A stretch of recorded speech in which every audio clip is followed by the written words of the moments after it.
Welcome to Carl DeGregorio's Death Session 20. That's a little bit of something, and I guess as I'm heading into a second pair of tens, second dime piece, going into the third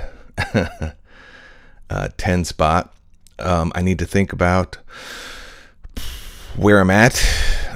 Maybe I'm too far into this to call it something other than what it is. I guess it's a place to kind of coalesce some thoughts and to keep an appointment with myself and check on my status vis-a-vis creative endeavors, vis-a-vis the one-man show, vis-a-vis auditions, vis-a-vis just sort of getting through things. And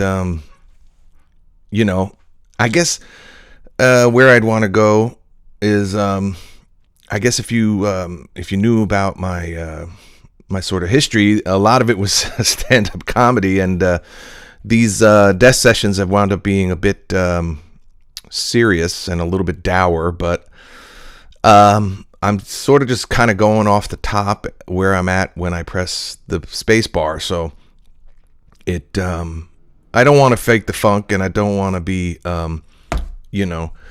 telepromptering witticisms and things like that. Although I might, I don't know. I want to be where I'm at when I start. The exercises wound up being, for me, can I go extemporaneous for a topic for a minute, for a length of time where I can sort of get beginning, middle, and end, off the top, off the dome, impromptu, without notes. It's actually more of a memory thing, and a stay on topic thing, and I guess refined thought thing. I guess they call writing refined thought. And I am not a great typist or a fast hand writer, and I think faster than I can write or type. So a lot of this is just sort of refining thought and being able to stay focused, in the digital age, even though I am approaching this digitally, to stay focused, undistracted, unfiltered, as best I will and can, and to bring my ideas forward. And it's not really, a lot of my pals that do stand up and podcast, I think a lot of the podcast is long form.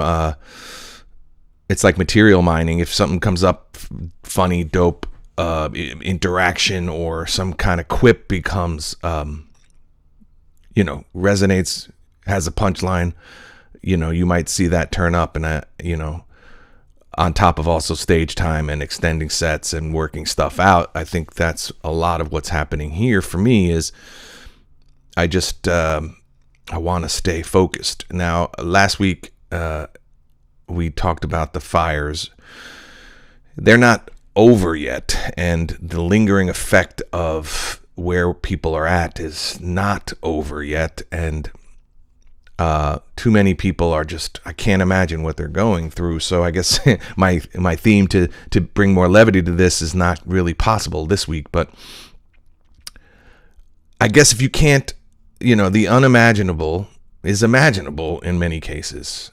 The minute you get the thought, oh shit, I gotta pack what I can, and what will I part with, the minute you have to go through that is beyond the imagination. It's real. And so as you close the door to evac, or as you close the door to, unless you are so pared down that all you're going to lose is your furniture, the things you pack, that is already beyond, you're not imagining anymore. You are saying, in the method acting way, you're saying, if this isn't here when I get back, the things left behind will be gone.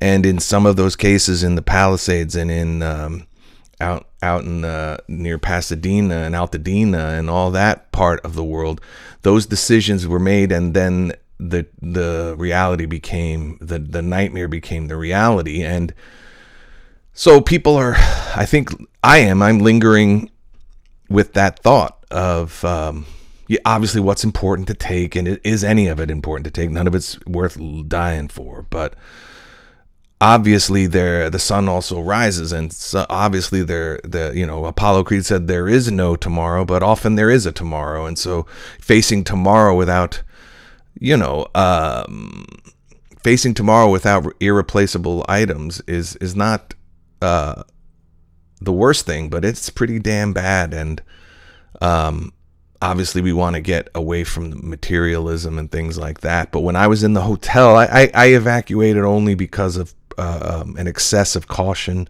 and only to keep I had a friend who was in the zone, and rather than crash on the air mattress, and my girlfriend and we all just sort of bugged out and got rooms for one night.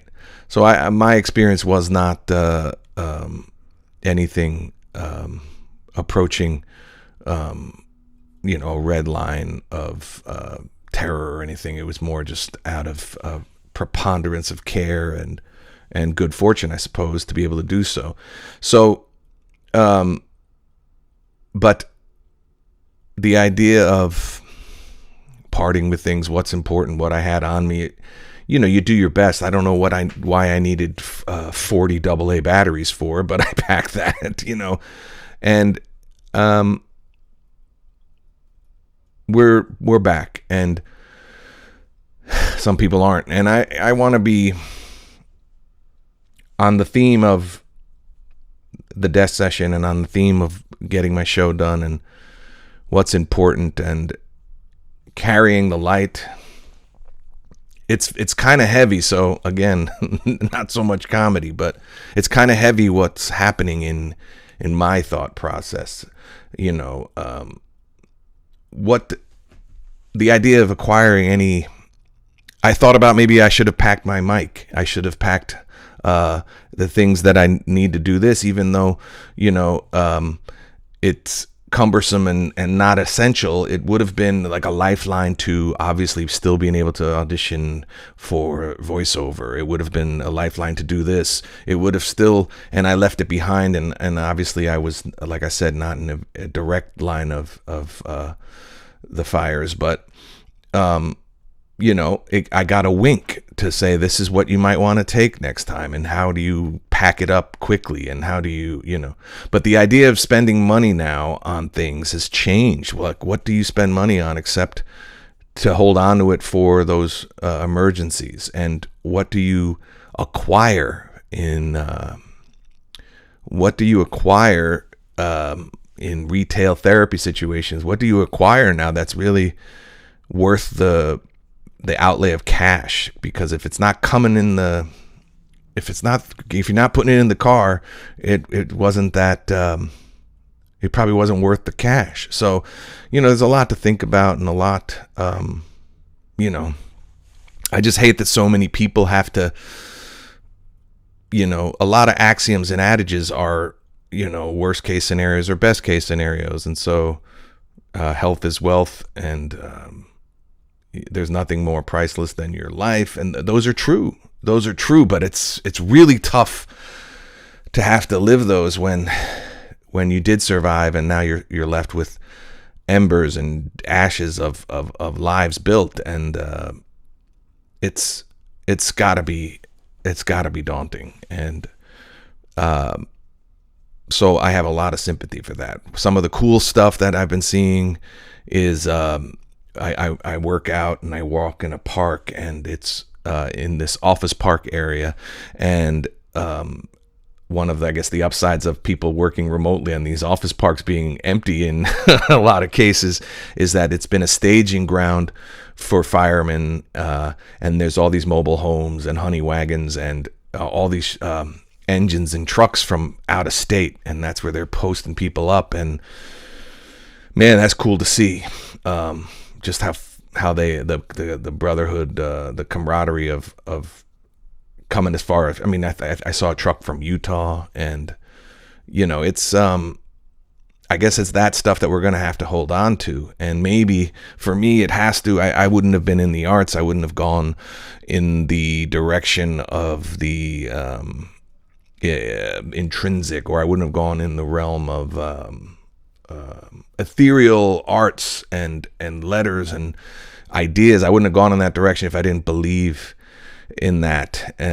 Now that the material world has been sort of really altered out here in SoCal, I guess it's time to sort of put up or shut up. Were you living your ethics, or were you just talking them? And like, again, this is all coming from someone who hadn't had to face that stuff. And I don't know how people are doing it. And my heart goes out to them.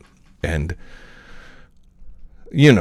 I don't imagine, I don't want to spend a lot of time imagining what that would be like if it happened to me. I think I just want to live going forward. I think the gratitude action that people are often talking about isn't to brag about blessings or to brag about how good you got it in gratitude. I think actually a gratitude then becomes to live in gratitude, in my interpretation, is going like that. I survived. It didn't touch me. How do I move forward? How do I move forward with gratitude that there is a world in front of me, or whatever runway I have, I'm going to try to, use it, and to live like you get it, like that you get how lucky you are, not that you need to tell anybody, or not that you have to practice it.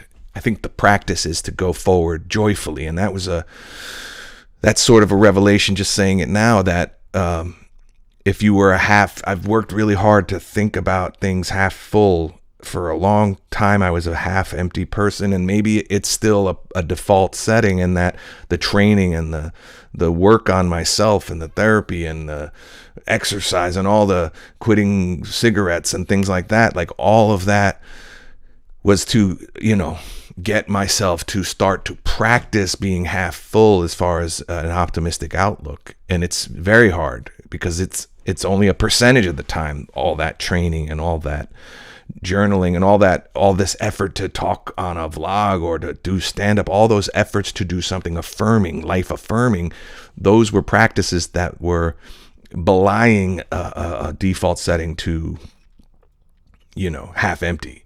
And so, and I think maybe a gratitude practice is that you do approach things half full. The glass is half full, and sometimes it's full, and those miraculous people who today, after losing everything in the fire, could still approach it as I have the most important things, my family, my health, and I can move forward. And that's a real practice of gratitude, not, baubles and things that we showcase. I mean, I'm really trying to live in that space of gratitude and, knowing how lucky I am, even in the midst of all my trials and tribulations, and in my struggling artist identity, which is something I probably want to leave behind.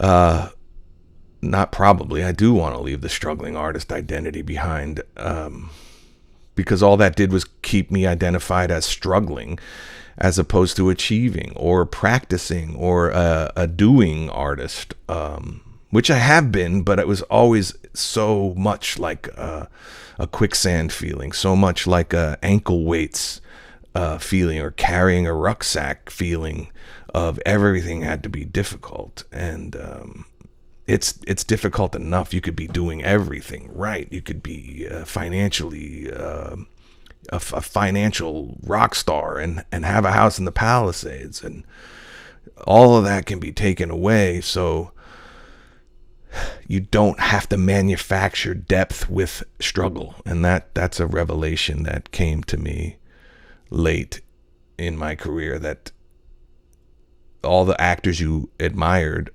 they didn't struggle as long as you think they did, or they did, but it doesn't matter. It's their journey. But the thing to identify with was the work that they are glad to do and that they want to do more of, and that they see themselves as working entities, as practicing artists, as gratitude practicing artists, or fortunate people, or whatever the heck it may be.